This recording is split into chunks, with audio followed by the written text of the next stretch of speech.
25 de noviembre, Día Internacional de la Eliminación de la Violencia contra la Mujer. Bueno, pues yo quiero comenzar diciendo que es muy bueno que contemos con un día dedicado siempre a pensar en las mujeres y a pensar a las mujeres en el mundo libre de violencia.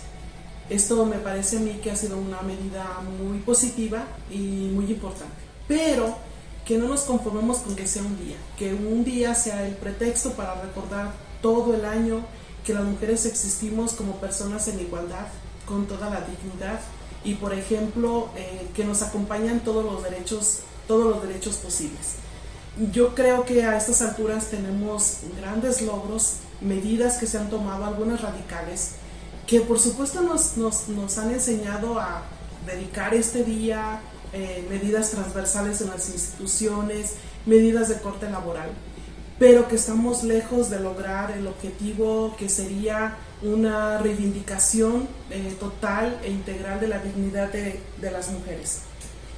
¿Y por qué es tan difícil que no se logren los cambios que estamos deseando, a pesar de que no desconozco los que ha habido? Porque tal vez la presencia de las políticas públicas que se han vuelto políticas institucionales, lineamientos institucionales, ¿acaso tendremos 10, 15 años, tal vez hasta menos en algunos aspectos, de que nos estamos acostumbrando a esto? Pero 10 años, 15 años, 3 años no pueden borrar años y siglos de patriarcado por el que hemos pasado. Un patriarcado que ejerce su poder de manera hegemónica y que nos ha visto como objetos y que nos ha borrado como personas dignas de derechos. Este desequilibrio cargado siempre al sentido patriarcal de nuestra cultura, me parece que no es posible abatirla, combatirla, primero si no nos damos cuenta de su existencia y por lo tanto de que tenemos que visibilizarla. Esto es importantísimo. Por eso sí reconozco que el dedicar un día a hablar de la no violencia contra las mujeres es una causa muy, muy justa y muy necesaria, pero no suficiente. Desde mi punto de vista y dada el área que me apasiona y que he estudiado un poco, que es la educación, quiero distinguir dos aspectos: la educación que recibimos en casa y la educación escolar. Porque la educación en casa es una de las bases para el cambio de esta cultura que queremos, de una convivencia en paz entre todas y todos. Y es en casa en donde tenemos que aprender la autoestima.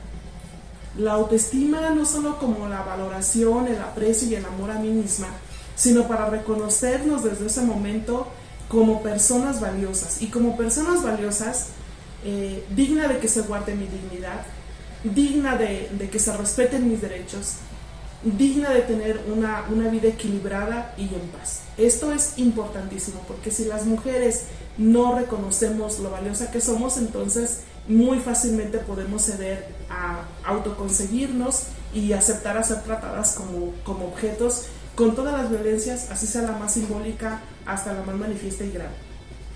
Luego, seguir enseñando en casa, fortalecer en las escuelas, desde la educación temprana, desde la educación básica, la dignidad que tenemos como personas. Y aquí es como mujeres, los hombres también tienen dignidad. Entonces es en esta diversidad reconocernos con toda esa dignidad humana. Hablo de la dignidad humana que por supuesto merece ser reivindicada y merece ser respetada en todos los ámbitos, en todos los aspectos. No podemos permitir, y esto es importantísimo que voltemos la vista, no podemos permitir ningún viso de violencia, es decir, la violencia ni siquiera con pétalos de rosa. Porque me parece que si ciertos actores, ciertos violentadores se han aprovechado de la manipulación que se hace, del chantaje que se hace para ejercer violencia. Es decir, podemos escuchar algo que hasta nos suene bonito y en realidad nos están violentando. Esto tenemos que descubrirlo, tenemos que develar y tenemos que visibilizar este tipo de violencia que no deja de herir y no deja de faltar a la dignidad.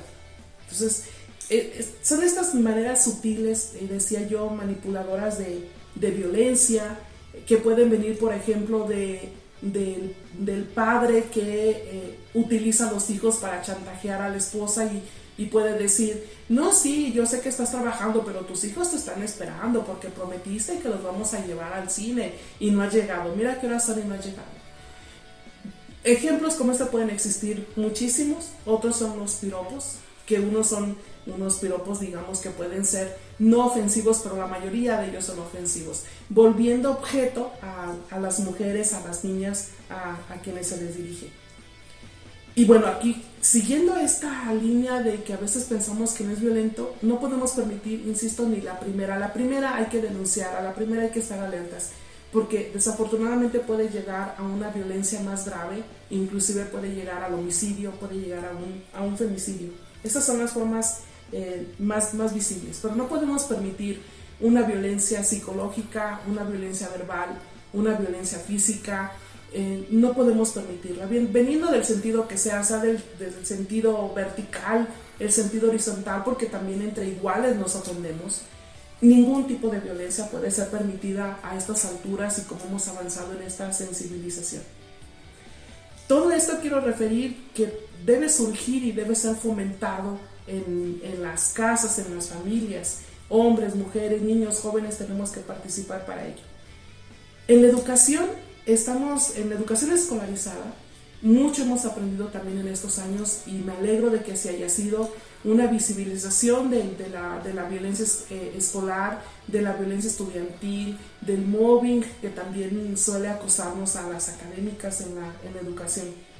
Y aquí también, así como hablaba de aquella violencia sutil con pétalos de rosa, también en las escuelas, en las instituciones educativas, vemos muchos micromachismos. Estos micromachismos también tenemos que develarlos y no permitirlos, estar atentos. Lo que quiero decir entonces es que en efecto las medidas curriculares son necesarias. ¿A qué me refiero por alguna medida curricular? Es introducir de manera obligatoria en los planes de estudio aquellas áreas, en nuestra universidad se llaman unidades de aprendizaje, que de manera transversal, por ejemplo, puedan atender, puedan hacernos conscientes, tomar conciencia de la violencia y sobre todo de cómo prevenirla. Sin embargo, ninguna medida, así sea curricular y por obligación, es suficiente ante un problema tan complejo. Es decir, no pongo a que poner de manera obligatoria una unidad de aprendizaje que se ha cursado por todos y todas para prevenirlo, sea una medida no positiva. Por supuesto que es positivo y es recomendable, pero se tienen que tomar medidas que también vengan a la estructura de la institución, en donde debe ser instaurada definitivamente una política de convivencia pacífica, una política, una cultura de respeto irrestricto hacia todas las mujeres y también, por supuesto, estructural más allá a la sociedad. Y aquí hay que seguir pugnando que si hemos ganado espacios, por ejemplo en la esfera política, también por obligación, por la paridad de género, tenemos que seguir impulsando los talentos de las jóvenes en todos los ámbitos de la vida. Pero ya que me estoy refiriendo al ámbito universitario y que es lo que he trabajado, debemos ver cómo alguna cifra nos puede ser engañosa y nos puede hasta dejar contentos. Cuando hablamos de que en la Universidad Pública Mexicana, y como parte de ella la Universidad de Guanajuato, hay una matrícula mayor de mujeres. Esto es verdad. Pero si analizamos de manera disgregada estas estadísticas, entonces ya vemos en dónde están las mujeres, en dónde son mayoría las mujeres estudiantes. ¿Y a qué me refiero? A esta violencia, tal vez simbólica, tal vez más o menos implícita, a que las mujeres somos de carreras de asistencia y los hombres son de carreras de inteligencia. Y se nos forma esta esfera que se llama STEM, es decir, del área de ciencia, tecnología, ingeniería y matemáticas, reservada todavía para los hombres. Y si vemos después, cuando los egresados de estas carreras se van a contratar en algún empleo, vemos dónde están las carreras mejor valoradas. Todavía, insisto, hay áreas en donde tenemos que profundizar y no contentarnos con el macrodato, como en este caso que acabo de mencionar de la matrícula. Por tanto, una tarea importantísima es seguir pugnando porque este tipo de eventos penetren más en la conciencia de todos los integrantes de esta comunidad universitaria permanezcan, que no sean nada más de un día, ya cumplimos con el objetivo, o de una semana, porque tampoco es suficiente, pero que sí permanezcan, que tengan mayor difusión, que vayan orientadas hacia la creación de conciencia y luego a la permanencia de aquellas medidas que nos hayan dado resultados. Por lo tanto, en conclusión, tenemos que reconocer que un evento como dedicar un día a las mujeres libres de toda violencia es positiva, es necesaria, ha dado resultados, pero no es suficiente, y que tenemos todavía que hacer visibles muchísimas más violencias de todo tipo que vivimos día a día las mujeres, desde que somos niñas hasta las adultas, en el ámbito familiar, en el ámbito social, en el ámbito escolar educativo y sobre todo en el ámbito universitario.